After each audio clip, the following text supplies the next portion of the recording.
Subscribe to our channel by clicking the subscribe button. Click the bell button and enjoy the latest uploads from our channel. लाची मैं लांग तेरे भी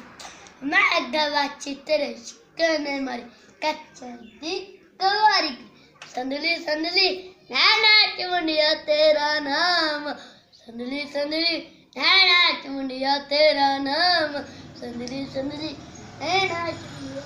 कच्चा दी कवारी कुड़ी कच्चा दी कवारी कुड़ी कच्चे दी कवारी तेरे सुनने सुनने बैठ जा तेरा शहर बहुता मंगना मंगले कर बस लाची मैं लांग तेरे पीछे आना गवाची तेरे शिकने मारी कच्चो दिक्को वारी करी संदली नैना चुंडिया तेरा नाम संदली नैना चुंडिया तेरा नाम संदली नैना चुंडिया नाम